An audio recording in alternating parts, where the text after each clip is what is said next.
हो चुका आगाज रण युग बदलने की तैयारी। जीत उसी की होगी जिसका संघर्ष जारी और लास्ट तक रहेगी जारी।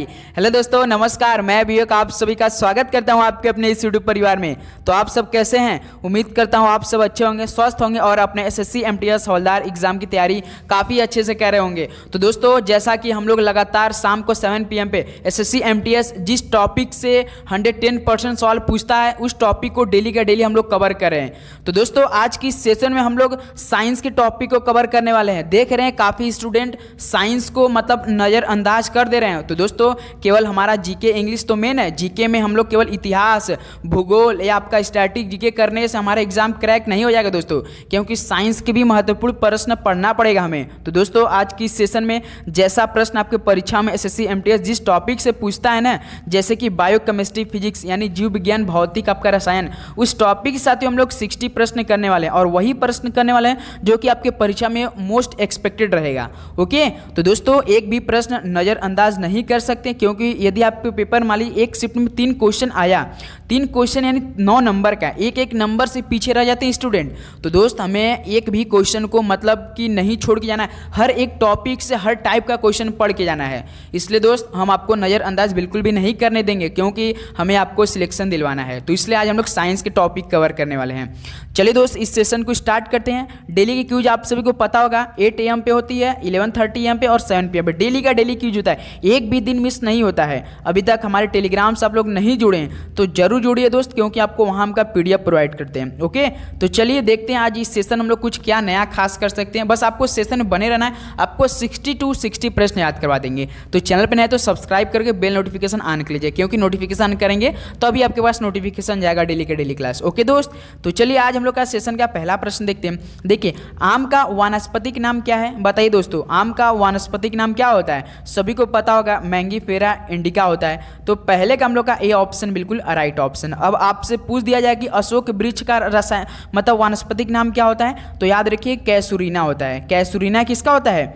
अशोक वृक्ष का। ये सवाल आपके पेपर में पूछता है। और दोस्त, ये जो कोकोस न्यूसीफेरा होता है ना, ये याद रखिएगा नारियल का है। किसका है? नारियल का है। ओके, तो पहले का हम लोग आम का वानस्पतिक नाम मैंगीफेरा इंडिका। ए ऑप्शन बिल्कुल राइट ऑप्शन। अशोक का कैसुरीना, नारियल का कोकोस न्यूसीफेरा। चलिए दोस्त, अगला सवाल देखते हैं। क्वेश्चन नंबर आपका देखिए सेकंड क्या दिया है, बताइए। निम्नलिखित में से कौन सा विटामिन पोषक तत्व नवजात शिशु के मस्तिष्क और रीढ़ की हड्डी के प्रमुख जन्म दोषों को रोकता है? बताइए दोस्तों, कौन सा विटामिन है? तो राइट ऑप्शन हो जाएगा फॉलिक अम्ल होता है। विटामिन नहीं है दोस्त, फॉलिक अम्ल है। याद रखिएगा डी ऑप्शन यहाँ से क्या हो जाएगा हम लोग का? बिल्कुल राइट ऑप्शन हो जाएगा। चलिए अगला सवाल देखते हैं। क्वेश्चन नंबर आपका देखिए थर्ड क्या दिया है, मानव शरीर द्वारा कार्बोहाइड्रेट का उपयोग किसके रूप में किया जाता है? तो साथियों, जो मानव शरीर द्वारा यानी हम लोग का शरीर द्वारा जो कार्बोहाइड्रेट का उपयोग होता है वो किसके रूप में किया जाता है? तो ये आपका ग्लूकोज के रूप में किया जाता है। याद रखिएगा ऑप्शन क्या हो जाएगा? बिल्कुल राइट ऑप्शन होने वाला है। चलिए दोस्त, अगला सवाल देखते हैं। क्वेश्चन नंबर आपका देखिए 4 क्या दिया है, निम्नलिखित में से कौन सा विटामिन हमारी त्वचा और आंखों को स्वस्थ रखने में सहायता करता है? तो साथियों, कौन सा विटामिन हमारी त्वचा और आंखों को स्वस्थ रखने में सहायता करता है? तो विटामिन ए है। मोस्ट इंपॉर्टेंट सवाल है दोस्त, एकदम बिल्कुल हुबहू जैसा प्रश्न आपका मतलब साइंस से आता है आपके पेपर में, बिल्कुल वही प्रश्न करेंगे। तो निम्नलिखित में से किस अनाज में ओरिजेनिन होता है? तो दोस्तों, किस अनाज में ओरिजेनिन होता है? राइट ऑप्शन दीजिए। तो याद रखिए दोस्त, चावल में होता है। तो यहाँ से हम लोग का डी ऑप्शन क्या हो रहा है? बिल्कुल राइट ऑप्शन हो जाएंगे। ओके, चलिए अगला सवाल देखते हैं। क्वेश्चन नंबर आपका देखिए 6 क्या दिया है, सभी जीवित प्राणियों के लिए ऊर्जा का अंतिम स्रोत निम्नलिखित में से कौन सा है? तो मेरे भाई, सभी जीवित प्राणियों के लिए जो ऊर्जा का अंतिम स्रोत है वो कौन सा होता है? बताइए। ऑप्शन देखेंगे उसके बाद राइट ऑप्शन देंगे। तो याद रखिएगा दोस्त, सूर्य है। तो यहाँ से बी ऑप्शन में लोग क्या हो जाएगा? बिल्कुल राइट ऑप्शन हो जाएंगे। नेक्स्ट अगला सवाल चलते हैं दोस्त। क्वेश्चन नंबर आपका देखिए 7 क्या दिया है, पत्ती का चौड़ा हरा हिस्सा क्या कहलाता है? तो मेरे भाई, जो पत्ती का चौड़ा हरा हिस्सा क्या कहलाता है? राइट ऑप्शन दीजिए। तो याद रखिएगा साथियों, फलक कहलाता है। ऑप्शन ए यहाँ से क्या होगा? बिल्कुल राइट ऑप्शन हो जाएंगे। चलिए अगला सवाल देखते हैं। क्वेश्चन नंबर आपका देखिए 8 क्या दिया है, सूचीबद्ध विकल्पों में से कौन सा कैंसर का एक रूप नहीं है? तो साथियों सूचीबद्ध विकल्पों में से कौन सा कैंसर का एक रूप नहीं है? राइट ऑप्शन देंगे सभी दोस्त। यदि हम बात करेंगे दोस्तों कि कैंसर का रूप कौन कौन होता है, तो एक तो आपका कार्सिनोमा होता है, तो लिम्फोमा होता है, सार्कोमा होता है, लेकिन दोस्त जो आपका ग्लूकोमा होता है ना, ये नहीं होता है, ध्यान देंगे आप लोग। तो यहाँ से ऑप्शन हम लोग का ए क्या हो जाएगा? बिल्कुल राइट ऑप्शन हो जाएंगे। ओके, चलिए अगला सवाल देखते हैं। क्वेश्चन नंबर आपका देखिए 9 क्या दिया है? दंत क्षय को कम करने के लिए टूथपेस्ट में क्या मिलाया जाता है? तो दोस्तों ये कम से कम 3 बार सवाल आपके पेपर में आया हुआ है। तो दंत क्षय को कम करने के लिए टूथपेस्ट में क्या मिलाया जाता है? राइट ऑप्शन दीजिए, आयरन, कोबाल्ट या फ्लोराइड या मोलिब्डेनम। बताइए दोस्तों, राइट ऑप्शन दीजिए। तो याद रखिए फ्लोराइड मिलाया जाता है दोस्त। तो इस तरह से ऑप्शन हम लोग का सी बिल्कुल राइट ऑप्शन हो जाएगा। ओके, चलिए अगला सवाल देखते हैं। क्वेश्चन नंबर आपका देखिए 10 क्या दिया है? एथलीट फुट किसके कारण होने वाली बीमारी है? तो साथियों एथलीट फुट ये किसके कारण होने वाली बीमारी है? बताइए आप लोग। तो याद रखिए दोस्त कवक के कारण होती है। तो डी ऑप्शन क्या हो जाएगा यहाँ सबका? बिल्कुल राइट ऑप्शन। उम्मीद करूंगा साथियों आपको हर एक प्रश्न काफ़ी अच्छे से समझ में आ रहे होंगे और काफ़ी अच्छे से आपको हर एक प्रश्न याद भी हो रहे होंगे। जैसा कि एसएससी एमटीएस एग्जाम जल्द ही आपको 30 सितंबर से स्टार्ट हो रहा है। तो दोस्त अब हमको बिल्कुल मतलब फोकस के साथ पढ़ाई करना है, टाइम वेस्ट भी दोस्त अब थोड़ा सा कम करना है मेरे भाई। अब हमें साथियों केवल पढ़ाई पर ही फोकस करना है। तो देखिए दोस्त क्वेश्चन नंबर 11 क्या दिया? भ्रूण की वह अवस्था जिसमें सभी शारीरिक भागों की पहचान हो सके वो क्या कहलाता है? तो साथियों भ्रूण की वह अवस्था जिसमें सभी शारीरिक भागों की पहचान हो सके उसे क्या कहलाता है? तो याद रखिए दोस्त गर्भ ही कहलाएगा। तो यहाँ से हम लोग का सी ऑप्शन क्या हो जाएगा? बिल्कुल राइट ऑप्शन हो जाएंगे। ओके, चलिए अगला सवाल देखते हैं। क्वेश्चन नंबर आपका देखिए 12 क्या दिया है? जनन की वह प्रक्रिया जिसमें केवल एक ही जीव भाग लेता है वह क्या कहलाता है? तो दोस्तों क्लास 12 का ये पहला ही चैप्टर है, आपने देखा होगा। जनन की वह प्रक्रिया जिसमें केवल एक ही जीव भाग लेता है, बताइए एक सेक्सुअल कहलाता है या सेक्सुअल रिप्रोडक्शन? तो सर जी क्या कहलाएगा? आप सभी को पता होगा ए सेक्सुअल आपका रिप्रोडक्शन कहलाएगा, यानी अलैंगिक जनन कहलाता है, यानी दोनों जीव भाग लेते हैं तो उसमें साथ सेक्सुअल जिसमें आपका लैंगिक जनक बोलते हैं। इसलिए डी ऑप्शन क्या हो जाएगा? Right option. एग्जाम्पल के तौर पर साथियों आपने अमीबा को देखा होगा। अमीबा पहले छोटा होगा, धीरे धीरे ऐसे ऐसे करके अपना बहुत एक ही पार्ट से उसे क्या हो जाएगा? मतलब रिप्रोडक्ट करता रहेगा। ओके, चलिए अगला सवाल देखते हैं। क्वेश्चन नंबर आपका देखिए 13। फूल के अंतरतम भाग को क्या कहा जाता है? तो मेरे भाई फूल के अंतरतम भाग को क्या कहा जाता है? बताइए, राइट ऑप्शन दीजिए। तो याद रखिए स्त्री केसर कहलाता है। तो यहाँ से हम लोग का बी ऑप्शन क्या हो जाएगा? बिल्कुल राइट ऑप्शन। फूल के अंतरतम भाग को क्या कहलाता है? तो सर जी स्त्री केसर कहा जाता है, याद रखिएगा। चलिए अगला सवाल देखते हैं। क्वेश्चन नंबर आपका देखिए 14 क्या दिया है? निम्नलिखित में से कौन सा पौधों में प्रजनन का अलैंगिक रूप नहीं है? तो साथियों पौधों में जो प्रजनन का यानी एसेक्सुअल रिप्रोडक्शन नहीं है, बताइए बीजाणु निर्माण है या कायिक प्रवर्धन है, मुकुलन या परागण? सोचिए, बताइए दोस्तों। मोस्ट इंपॉर्टेंट सवाल है ये, परीक्षा के लिए इंपॉर्टेंट है ये। तो याद रखिए दोस्तों परागण नहीं है। तो यहाँ से डी ऑप्शन हम लोग का बिल्कुल राइट ऑप्शन हो जाएंगे। चलिए दोस्त अगला सवाल देखते हैं। क्वेश्चन नंबर आपका देखिए 15 क्या दिया है? कोशिका में भरे जाने वाले तरल पदार्थ मैट्रिक को क्या कहते हैं? तो साथियों कोशिका में भरे जाने वाले तरल पदार्थ मैट्रिक को क्या कहते हैं? तो याद रखिए साइटोप्लाज्म कहते हैं। तो सी ऑप्शन हम लोग का बिल्कुल राइट ऑप्शन हो जाएंगे। ओके दोस्त, चलिए अगला सवाल देखते हैं। क्वेश्चन नंबर आपका देखिए 16 क्या दिया है? निम्नलिखित में से कौन कोशिका के 3 मुख्य भागों में से एक नहीं है?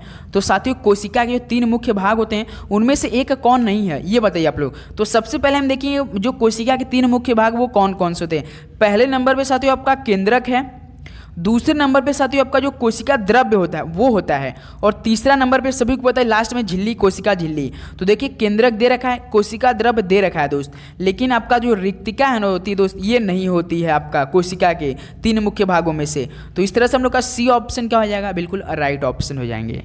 चलिए अगला सवाल देखते हैं। क्वेश्चन नंबर आपका 17 सभी दोस्त याद रखेंगे, डैश कोशिका की ऊर्जा मुद्रा के रूप में जाना जाता है। तो मेरे भाई किसको कोशिका की ऊर्जा मुद्रा के रूप में जाना जाता है? तो याद रखिए दोस्तों आपका होता है एडिनोसिन ट्राइफॉस्फेट होता है। आपने फॉर्मूला तो फुल फॉर्म तो याद किया होगा, एडिनोसिन ट्राइफॉस्फेट होता है। अब इसको क्या बोलेंगे आप लोग? एटीपी बोलेंगे, एटीपी बोलेंगे। तो सी ऑप्शन आपका क्या हो जाएगा? बिल्कुल राइट ऑप्शन हो जाएंगे। ओके चलिए अगला सवाल देखते हैं। क्वेश्चन नंबर आपका देखिए 18 क्या दिया है? आँख की पुतली का आकार किसके द्वारा नियंत्रित किया जाता है? तो साथियों आँख की पुतली का आकार ये किसके द्वारा नियंत्रित किया जाता है, बताइए आप लोग। तो सर ये आइरिस के द्वारा किया जाता है। याद रखिएगा जो आँख की पुतली का आकार होता है वो दोस्तों आइरिस द्वारा नियंत्रित किया जाता है। इंपॉर्टेंट सवाल है, तो डी ऑप्शन क्या हो जाएगा, बिल्कुल आपका राइट ऑप्शन हो जाएंगे। ओके चलिए अगला सवाल देखते हैं। क्वेश्चन नंबर आपका देखिए 19 क्या दिया है। मछलियों के हृदय में कितने कक्ष होते हैं? तो सर ये एक तो आलिंद होते हैं, याद रखिए दोस्त कौन कौन होते हैं, एक तो आलिंद होते हैं और आपका एक निलय होता है। ये दोनों होते हैं, आप लोग याद रखेंगे आपके पेपर में दोनों में से कोई एक देकर पूछ सकता है दूसरा।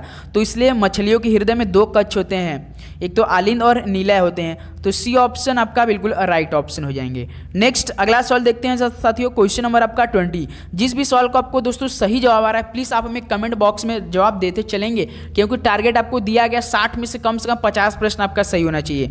देखिए क्वेश्चन नंबर 20 क्या दिया, गुर्दे की संरचनात्मक और कार्यात्मक इकाई क्या है? तो सर जी सभी को पता होगा गुर्दे के जो आपका संरचनात्मक और कार्यात्मक क्या होती है, नेफ्रॉन होती है। तो डी ऑप्शन क्या हो जाएगा यहाँ से आपका बिल्कुल राइट ऑप्शन हो जाएंगे। चलिए दोस्त अगला सवाल देखिए। क्वेश्चन नंबर और 21 बताइए। उत्सर्जन के लिए शुंडहत ग्रंथि यानी आपका प्रोबोसिस ग्लैंड फाइलम में मौजूद होती है। बताइए दोस्तों उत्सर्जन के लिए जो शुंड ग्रंथि होती है दोस्तों फाइलम ये किस में मौजूद होती है? तो दोस्त आपका हेमिकॉर्डेटा मौजूद होता है, याद रखिएगा हेमिकॉर्डेटा में। तो डी ऑप्शन हेमिकॉर्डेटा बिल्कुल राइट ऑप्शन हो जाएंगे।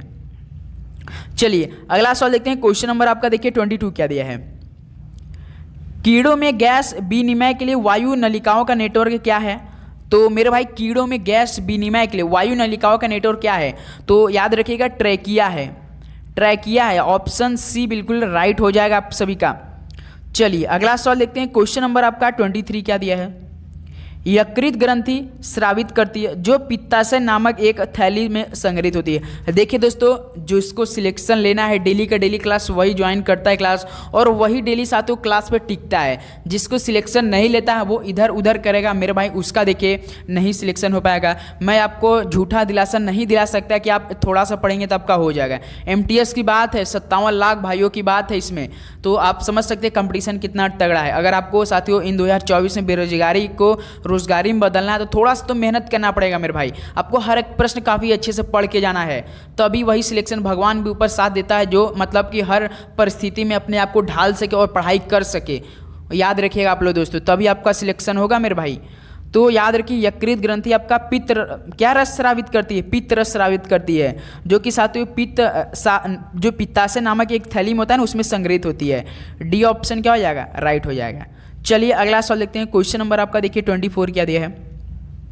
कोशिका के उस प्रकार की पहचान करें जो लंबी और शाखित है। बताइए सभी कोशिका के उस प्रकार की आपको पहचान करना जो लंबी और शाखित होती है। तो याद रखिए दोस्त तंत्रिका कोशिका होती है। ऑप्शन ए यहाँ से आपका बिल्कुल राइट ऑप्शन हो जाएगा। नेक्स्ट अगला सवाल देखते हैं दोस्त। क्वेश्चन नंबर आपका देखिए 25 क्या दिया है। निम्नलिखित में से कौन एक सपाट अस्थि है? तो साथियों बताइए सपाट अस्थि है। याद रखिए एक 12 जोड़ी हड्डी का एक समृद्ध है, वो 12 जोड़ी का हड्डी का, तो इनमें से कौन सा ऐसा है? तो पसलिया है, याद रखिएगा। डी ऑप्शन क्या हो जाएगा यहाँ से आपका बिल्कुल राइट हो जाएगा। चलिए अगला सवाल देखते हैं। क्वेश्चन नंबर आपका देखिए 26 क्या दिया है। अपक्षय की प्रक्रिया के दौरान सर्वाधिक अस्थायी खनिज कौन सा है? बताइए। तो याद रखिए क्वार्टज है, तो यहाँ से ये ऑप्शन हम लोग का बिल्कुल राइट हो जाएगा। नेक्स्ट अगला सवाल देखते हैं दोस्त। क्वेश्चन नंबर आपका देखिए 27 क्या दिया है। निम्नलिखित में से कौन सी मिश्र धातु सोने और चांदी का मिश्रण है? तो मेरे भाई इनमें से कौन सी मिश्र धातु सोने और चांदी का मिश्रण है, बताइए आप लोग। तो सर जी इलेक्ट्रम है, याद रखिएगा इलेक्ट्रम है। डायरेक्ट हुबहू ऐसे ही प्रश्न आएंगे, ऑप्शन भी बिल्कुल भी बदलाव नहीं होंगे और आपका क्वेश्चन में भी बदलाव नहीं है यदि आपका ये प्रश्न आया, जितने भी हम कराएंगे। ओके दोस्त चलिए अगला सवाल देखते हैं। क्वेश्चन नंबर आपका देखिए 28 क्या दिया है। कौन सा अम्ल अमाशय में प्रवेश करने वाले जीवाणुओं को नष्ट कर देता है? तो दोस्त कौन सा अम्ल अमाशय में प्रवेश करने वाले जीवाणुओं को नष्ट कर देता है? तो याद रखिए हाइड्रोक्लोरिक अम्ल यानी दोस्त HCl कर देता है। तो बी ऑप्शन यहाँ से क्या हो जाएगा हम लोग का बिल्कुल राइट हो जाएगा। ओके चलिए अगला सवाल देखते हैं। क्वेश्चन नंबर आपका देखिए 29 क्या दिया है। मिल्क ऑफ मैग्नीशिया का pH मान कितना होता है? मोस्ट इंपॉर्टेंट सवाल, वेरी वेरी इंपॉर्टेंट सवाल है। मिल्क ऑफ मैग्नीशिया का pH मान आपसे पूछा जा रहा है, तो कितना होता है? हमेशा याद रखिए दोस्त 10 होता है मिल्क ऑफ मैग्नीशिया का। तो यहाँ से ऑप्शन सी दे रखा है मेरे भाई। ओके चलिए दोस्त अगला सवाल देखते हैं। क्वेश्चन नंबर आपका देखिए 30 क्या दिया है। पालक में निम्न में से कौन सा अम्ल पाया जाता है? तो बताइए दोस्तों, कौन सा अम्ल पालक में पाया जाता है? तो सर जी कौन सा होता है? C2H2O4 होता है। तो इसका कौन सा अम्ल है? ये ऑक्जेलिक अम्ल है। तो डी ऑप्शन बिल्कुल राइट ऑप्शन। फॉर्मूला याद रखिए, C2H2O4 होता है। ओके, चलिए अगला सवाल बताइए। क्वेश्चन नंबर आपका देखिए 31 क्या दिया है। देखिए दोस्त, डैश एल्युमिनियम की एक मोटी ऑक्साइड परत बनाने की प्रक्रिया है। एल्युमिनियम की एक मोटी ऑक्साइड परत बनाने की प्रक्रिया है, क्या है वो प्रक्रिया? तो दोस्तों याद रखिए एनोडीकरण है। एनोडीकरण, डी ऑप्शन बिल्कुल राइट ऑप्शन हो जाएंगे। ओके, चलिए अगला सवाल देखते हैं। क्वेश्चन नंबर आपका 32 देखिए। ट्राइब्रोमोएथेन किस ब्रोमिनेटेड कार्बनिक विलायक का एक पर्याय है? तो सर जी ट्राइब्रोमोएथेन किस ब्रोमिनेटेड कार्बनिक विलायक का एक पर्याय है?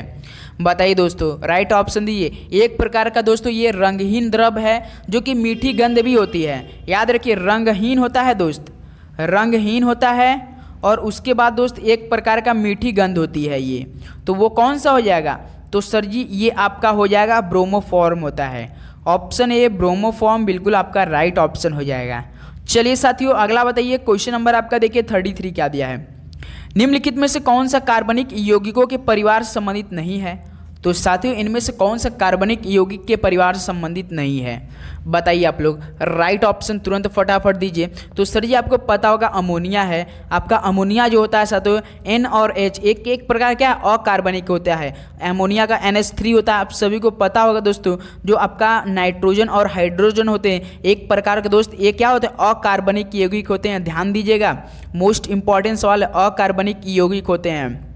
ओके दोस्त, तो कार्बनिक यौगिक आपका फ्यूरॉन, डेकॉन, नोनेन होते हैं। उस तरह सी ऑप्शन हम लोग का अमोनिया आपका अकार्बनिक। ओके, चलिए अगला सवाल देखते हैं दोस्त। क्वेश्चन नंबर आपका 34 देखिए। उस तत्व की पहचान कीजिए जिसका परमाणु क्रमांक 7 है। चलिए मेरे भाई अब बताइए आप लोग, राइट ऑप्शन दीजिए। क्या हो जाएगा आप सभी का? किस तत्व की पहचान कीजिए कि उसका परमाणु जो क्रमांक के 7 है? तो सर जी नाइट्रोजन का होता है। तो इस तरह से बी ऑप्शन क्या हो जाएगा आपका? बिल्कुल राइट ऑप्शन। आप सभी को दोस्तों याद रखना है, जैसे कि मान लीजिए हम कैल्शियम से पूछ दें तो कैल्शियम का 20 होता है, क्लोरीन का आपका कितना होता है सर जी? 17 होता है, सॉरी। ऑक्सीजन का आपका 8 होता है ना, ऑक्सीजन का 8 होता है, क्लोरीन का 17 होता है, कैल्शियम का 20। और दोस्तों आपको कुछ इंपॉर्टेंट मतलब हम लिख रहे हैं उसको याद करना है, क्योंकि आपके पेपर में कन्फर्म ही आएगा। जैसे ये सिलिकॉन का कितना होता है? सिलिकॉन का आप लोग 14 याद कर लीजिएगा। और दोस्तों आपका फास्फोरस का कितना होता है? 15। और आपको मतलब 2-4 ऐसा, जैसे कि एक पूछता है सल्फर का भी पूछ देता है, तो सल्फर का आपका 16 होता है मेरे भाई। और उसके बाद ऑर्गन का भी आपका 18 होता है। इंपॉर्टेंट है, कंफर्म यदि आया। और आप एक पूछता है पोटेशियम का, जिसे आप लोग के से डिनोट करते हैं, 19 होता है। Most important. और एक याद कर लीजिए स्कैंडियम का, और स्कैंडियम कितना होता है? स्कैंडियम होता है आपका 21 होता है। याद रखिए, इतना स्क्रीनशॉट आप लोग तुरंत ले लीजिए, क्योंकि मोस्ट इंपॉर्टेंट है। अगर आपका परमाणु क्रमांक आए तो यहीं से आएगा, क्योंकि बार बार रिपीटेड सवाल हैं।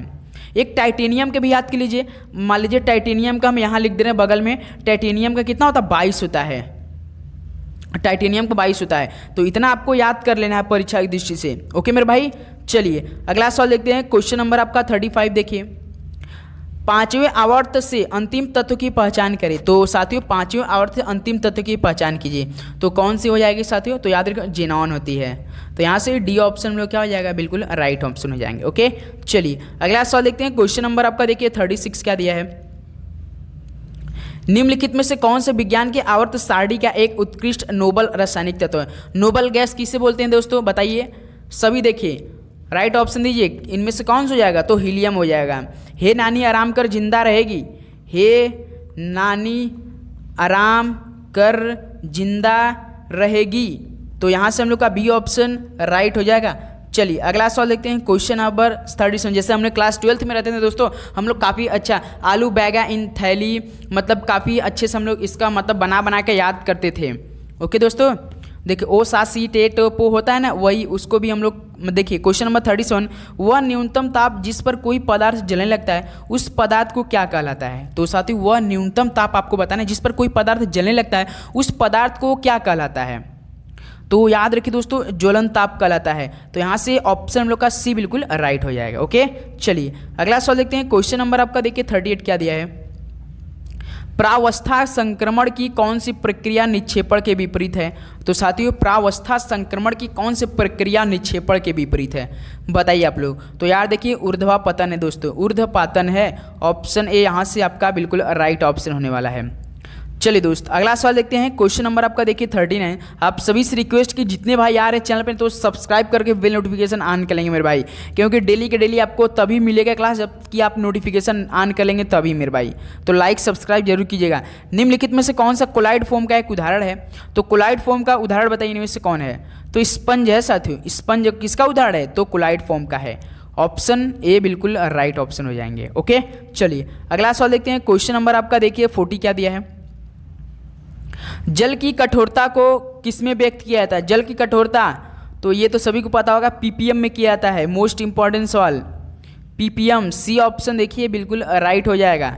चलिए दोस्त अगला सवाल देखते हैं। क्वेश्चन नंबर आपका देखिए 41 क्या दिया है? निम्नलिखित रसायनों में से मेथिल क्लोराइड के रासायनिक सूत्र की पहचान कीजिए। मेथिल क्लोराइड, मेथिल क्लोराइड यानी दोस्त आपका CH3Cl होता है ना, वही होता है। ऑप्शन सी बिल्कुल राइट ऑप्शन हो जाएगा। चलिए अगला सवाल देखते हैं। क्वेश्चन नंबर आपका 42 देखिए, डैश का निरपेक्ष अपवर्तनांक 2.4 है। तो दोस्तों बताइए किसका निरपेक्ष अपवर्तनांक 2.42 है? तो दोस्त ये आपका हीरा का है। हीरा कितना होता है? 2.42 होता है। बी ऑप्शन यहाँ से आपका बिल्कुल राइट हो जाएगा। ओके चलिए अगला सवाल देखते हैं। क्वेश्चन नंबर आपका देखिए 43 क्या दे रखा है? डैश एक अर्ध परागा में झिल्ली के माध्यम से जल पर बल लगाकर दूषित पदार्थों को बाहर निकाल देता है। बताइए दोस्तों कौन एक अर्ध जो कि परागरा में झिल्ली के माध्यम से जल पर बल लगाकर दूषित पदार्थों को बाहर कर देता है, वो कौन है? तो सर जी वो तो आपका उत्क्रमण परासरण है। उत्क्रमण परासरण ऑप्शन सी बिल्कुल यहाँ से आपका राइट हो जाएगा। ओके मेरे भाई चलिए उम्मीद करूँगा साथ आपको काफ़ी अच्छे से बिल्कुल डेडिकेट से आप डेली का डेली क्लास करके अच्छी तैयारी कर रहे होंगे अपने आप को। देखिए क्वेश्चन नंबर आपका 44 क्या दिया? आप चुंबकीय क्षेत्र को कब अधिक प्रबल पाएंगे? बताइए दोस्तों आप चुंबकीय क्षेत्र को कब अधिक प्रबल पाएंगे, किस टाइम पाएंगे? दोस्तों याद रखिए जब आपका क्षेत्र की रेखा होती है मेरे भाई, जब एरिया की जो रेखा होती है ना वो सघन होती तभी आप पाएंगे। सघन देखिए ऑप्शन ए में दे रखा है, जब क्षेत्र की रेखाएं सघन होती है तभी आप साथियों सबसे अधिक चुंबकीय क्षेत्र को प्रबल पाएंगे। याद रखिएगा आप लोग, ऑप्शन ए बिल्कुल राइट हो जाएगा। चलिए अगला सवाल देखते हैं। क्वेश्चन नंबर आपका देखिए 45 क्या दिया है? एक छोटी अवधि के दौरान किसी पिंड पर लगने वाले बल को किसके रूप में जाना जाता है? तो साथ ही एक छोटी अवधि के लिए एक टाइम पीरियड के दौरान किसी पिंड पर जो लगने वाले बल को किस रूप में जाना जाता है? बताइए सोचिए। तो सर जी आवेग, याद रखिएगा आवेग के रूप में जाना जाता है। ऑप्शन ए यहाँ से आवेग आपका बिल्कुल राइट ऑप्शन हो जाएगा। ओके चलिए अगला सवाल देखते हैं। क्वेश्चन नंबर आपका देखिए 46 क्या दिया है? घर्षण कम करने वाले पदार्थ को क्या कहते हैं? तो यदि घर्षण ऐसा तो फ्रिक्शन ज़्यादा है तो यदि उसको फ्रिक्शन को कम करना है तो हम लोग किस पदार्थ का उपयोग करते हैं? सभी को पता होगा दोस्तों स्नेहक का उपयोग करते हैं। दोस्तों स्नेहक हो जाएगा आपका डी ऑप्शन क्या हो जाएगा? स्नेहक जैसे आपका मतलब जो लुब्रिकेंट ऑयल होती है ना, मतलब गाड़ियों में लग जाता है तो काफ़ी घर्षण होती है तो तेल ओल देते हैं ना, उसी को बोलते हैं दोस्त। डी ऑप्शन यहाँ से आप सभी का राइट ऑप्शन हो जाएगा। नेक्स्ट अगला सवाल देखते हैं। क्वेश्चन नंबर आपका देखिए 47 क्या दिया? निम्नलिखित में से कौन सा एक असंपर्क बल नहीं है? तो मेरे भाई इनमें से कौन एक असंपर्क बल नहीं है? बताइए। तो असंपर्क फ्रिक्शन है, ये फ्रिक्शन नहीं है दोस्तों, असंपर्क ये संपर्कीय बल है। तो सी ऑप्शन बिल्कुल राइट हो जाएगा। चलिए अगला सवाल देखते हैं। क्वेश्चन नंबर आपका देखिए 48 क्या दिया है? निम्नलिखित में से किसे ग्रह की गति के 3 नियमों का प्रतिपादन करने का श्रेय दिया जाता है? तो साथियों किसे ग्रह की गति के 3 नियमों का प्रतिपादन करने का श्रेय दिया जाता है? तो राइट ऑप्शन दीजिए आप लोग। चलिए दोस्त ये सवाल आप सभी लोगों के लिए होमवर्क में रहने वाला है।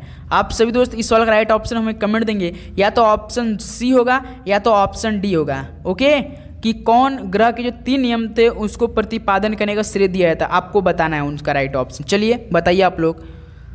चलिए दोस्त अगला सवाल देखते हैं। क्वेश्चन नंबर आपका देखिए 49 क्या दिया?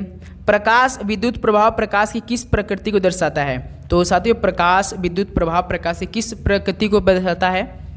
तो याद रखिए दोस्त कड़ीय प्रकृति को। यहाँ से ऑप्शन क्या हो जाएगा? बी बिल्कुल राइट ऑप्शन। आपको लग रहा है वैसे इतना बोरिंग क्यों करा रहे हैं आप? मेरे भाई देखिए आपका बिल्कुल जैसा प्रश्न आपके पेपर में पूछता है ना मेरे भाई वैसा ही करा रहे हैं। तो सिलेक्शन की बात है मेरे भाई, तो करना तो पड़ेगा। देखिए तभी सिलेक्ट होंगे हम लोग। तो किसी वस्तु की इधर उधर या आगे पीछे गति को क्या कहा जाता है? तो साथियों किसी वस्तु की इधर उधर या आगे पीछे गति को क्या कहा जाता है? बताइए, तो कंपन बोला जाता है, याद रखिए दोस्त, कंपन बोला जाता है। तो डी ऑप्शन आपका बिल्कुल राइट ऑप्शन हो जाएंगे। ओके, चलिए अगला सवाल देखते हैं। क्वेश्चन नंबर आपका 51 देखिए, इलेक्ट्रिक रूम हीटर में प्रयुक्त तार की कुंडली क्या कहलाती है? तो दोस्तों इलेक्ट्रिक रूम हीटर में जो प्रयुक्त तार होती है उसकी कुंडली को क्या कहलाते हैं? तो सर जी एलिमेंट, सवाल पूछा जाएगा आपके पेपर में, एलिमेंट बोला जाता है। डी ऑप्शन क्या हो जाएगा यहाँ से, बिल्कुल राइट ऑप्शन हो जाएंगे। नेक्स्ट अगला सवाल चलते हैं। क्वेश्चन नंबर आपका देखिए 52 क्या दिया है, निम्नलिखित में से किसने पहली बार विद्युत क्षेत्र की अवधारणा दी थी? तो बताइए किसने पहली बार विद्युत क्षेत्र की अवधारणा दी थी? तो सर जी ये दिया था माइकल फैराडे ने। तो बी को हम लोग यहाँ क्या कर सकते हैं, लॉक कर सकते हैं। ओके, चलिए अगला सवाल देखते हैं। 53, निम्नलिखित में से कौन सी भूकंपीय तरंगे पृष्ठीय तरंगे हैं? तो दोस्तों कौन सी भूकंपीय तरंगे पृष्ठीय तरंगे बताइए आप लोग। तो याद रखिए एल तरंगे हैं, मोस्ट इंपॉर्टेंस वाले मेरे भाई, एल तरंगे, जो कि दोस्त एक प्रकार के क्या है, भूकंपीय तरंगी, एक प्रकार के पृष्ठ तरंगे है। बी ऑप्शन देखिए बिल्कुल आपका राइट ऑप्शन हो जाएगा। ओके, चलिए अगला सवाल देखते हैं। क्वेश्चन नंबर आपका देखिए 54, बताइए टोकामक नामक उपकरण निम्नलिखित में किस प्रकार के ईंधन से संबंधित है? तो दोस्तों टोकामक नामक उपकरण किस प्रकार के ईंधन से संबंधित है बताइए आप लोग। राइट ऑप्शन देने का प्रयास करेंगे, परमाणु है दोस्त। डी को हम लोग यहाँ कर सकते हैं, लॉक कर सकते हैं, बिल्कुल सर जी। चलिए दोस्त अगला सवाल देखते हैं। क्वेश्चन नंबर आपका 55 देखिए क्या दिया है, निम्नलिखित में से कौन सा गलत मिलान है? इनमें से दोस्तों कौन सा गलत मिलान है आपको वही बताना है। बल का तो न्यूटन बिल्कुल राइट है, दाब का दोस्तों पास्कल होता है, बताइए क्या, बिल्कुल सही है सर जी। किया गया कार्य का जूल होता है, बिल्कुल। आयतन का लेकिन दोस्त क्या होता है, आयतन का आपको सोचना पड़ेगा, क्या होता है सर जी? तो घन मीटर होता है, ना कि केवल मीटर होता है, घन मीटर होता है। तो इस तरह से डी ऑप्शन हम लोग का आयतन होगा बिल्कुल राइट ऑप्शन, जो कि गलत मिलान है। क्या हो जाएगा राइट, आयतन यदि घन मीटर रहता तो बिल्कुल राइट रहता, केवल मीटर नहीं होता है, ध्यान देंगे। ओके, चलिए अगला सवाल देखते हैं। क्वेश्चन नंबर आपका 56 देखिए क्या दिया है, विंड वेन यंत्र निर्धारित करता है। तो दोस्तों जो विंड वेन है ये यंत्र एक प्रकार क्या निर्धारित करता है? तो याद रखिएगा दोस्तों, एक प्रकार का पवन की दिशा निर्धारित करता है। मोस्ट इंपॉर्टेंट सवाल है, आपके पेपर में एग्जाम में सवाल पूछा जा सकता है कि पवन की दिशा को कौन निर्धारित करता है? विंड वेन करता है, मोस्ट इंपॉर्टेंट सवाल है। नेक्स्ट अगला सवाल देखते हैं। क्वेश्चन नंबर आपका देखिए 57 क्या दिया है, रासायनिक आबंधों का बल और स्प्रिंग मॉडल किसका पालन करता है? तो बताएं आप लोग, रासायनिक आबंधों का बल और स्प्रिंग मॉडल किसका पालन करता है? तो सर जी हुक का जो नियम था, मोस्ट इंपॉर्टेंट सवाल है, ऑप्शन ए हुक का नियम, बिल्कुल यहाँ से आप सभी का राइट ऑप्शन होने वाला है। चलिए दोस्त अगला सवाल देखते हैं। क्वेश्चन नंबर आपका देखिए 58 क्या दिया है, हमारे ब्रह्मांड में कौन सा तत्व सर्वाधिक प्रचुरता में पाया जाता है? बताइए। काफ़ी दोस्त सबसे साधारण तत्व होने के कारण ये पाया जाता है, मुझे पता है काफ़ी दोस्त तुरंत नाइट्रोजन पे, पहला उनका दिमाग सोच विचार नाइट्रोजन पे ही गया होगा ऑप्शन देखकर। मेरे भाई ऐसा नहीं, हाइड्रोजन है, याद रखिए हमारे ब्रह्मांड की बात हो रही है। ऑप्शन सी बिल्कुल राइट ऑप्शन है, इसलिए पाया जाता है क्योंकि दोस्त सबसे साधारण तत्व होने के कारण ये पाया जाता है पूरे ब्रह्मांड में, जो साथियों सर्वाधिक प्रचुरता में पाया जाता है हाइड्रोजन। तो इस तरह से हम लोग का सी बिल्कुल राइट हो जाएगा। ओके, चलिए अगला सवाल देखते हैं। क्वेश्चन नंबर आपका 59 देखिए, उस अनुप्रयोग की पहचान करें जिसमें सौर सेल का उपयोग नहीं किया जाता है। तो साथियों आपको उस अनुप्रयोग की पहचान करना है जिसमें सौर सेल का उपयोग नहीं होता है। बताइए। देखिए रेडियो में होता है, अंतरिक्ष शोध यान में भी होता है, कृत्रिम उपग्रह में होता है, लेकिन दोस्त लिफ्ट प्रणाली में तो नहीं होता है। क्या आपने लिफ्ट प्रणाली में दिया है सौर सेल का उपयोग? बिल्कुल नहीं देखा होगा। तो सी ऑप्शन क्या हो जाएगा, बिल्कुल राइट ऑप्शन हो जाएंगे। ओके, चलिए लिफ्ट प्रणाली। अगला सवाल बताइए। क्वेश्चन नंबर आपका देखिए 60 क्या दिया है, प्रकाश की तरंगदैर्घ्य मापने की इकाई क्या है? तो सर जी एंगस्ट्रम बराबर कितना होता है? 1 एंगस्ट्रम बराबर 10⁻⁻10 मीटर, या तो दोस्त आपका 0.1 नैनोमीटर भी इसी को बोला जाता है। तो एंगस्ट्रॉम हो जाएगा दोस्त। 60 का डी ऑप्शन, जो प्रकाश की तरंगदैर्घ्य मापने की इकाई क्या है? एंगस्ट्रम होती है। एंगस्ट्रम बराबर कितना होता है? 10⁻⁻10 मीटर होता है, या तो 0.1 आप लोग नैनोमीटर के बराबर होते हैं। ये नैनोमीटर के बराबर तो 0.1 नैनोमीटर के भी बराबर होते हैं। तो इस तरह से 60 का डी हम लोग का बिल्कुल राइट ऑप्शन हो जाएगा। तो दोस्तों इस तरह से 60 प्रश्न साइंस के वो प्रश्न कंप्लीट हो चुके हैं। अब ये बताइए आप सभी कितना स्कोर आप लोग बना पाए, एकदम बिल्कुल ईमानदारी से आप सभी बताइए, आप सभी कितना स्कोर बना मेरे भाई। उम्मीद करूंगा साथियों आपको इस सेशन काफ़ी अच्छे समझ में आएंगे, हर एक प्रश्न आपको याद भी हो गया हो चुका, क्योंकि दोस्तों बिल्कुल आसान भाषा में आपको हम क्लास दिए हैं, बिल्कुल जल्दीबाजी नहीं की, आराम से। तो डेली के डेली शाम को 7 PM पे जो हम लोग क्लास होगी दोस्त, टॉपिक वाइज होगी और वही टॉपिक्स होगी जो प्रश्न आपके पेपर में SSC MTS पूछता है। ओके दोस्त, तो चैनल पे नहीं तो आप लोग सब्सक्राइब करके बेल नोटिफिकेशन ऑन के रखिए और डेली के डेली क्लास आप लोग जरूर अटेंड करके देखा कीजिए और अच्छे से अपनी तैयारी को दीजिए दोस्त। डेली के डेली मॉक टेस्ट रिवीजन करते रहिए दोस्तों, क्योंकि काफ़ी अब दिन नहीं रहेगा हमारे एग्जाम के लिए। केवल मुश्किल साथियों आज हो चुका आपका, आप समझ सकते हैं 8 सितंबर, यानी आपका 30 से है तो 8 मतलब 22 में से 30 में से 8 निकलेगा, आपका 22 को छोड़ दीजिए, 21 दिन बचा है दोस्त। तो 21 दिन हमें बिल्कुल दमदार तरीके से करना है। ओके दोस्त, तो चलिए इस सेशन को यही समाप्त करते हैं।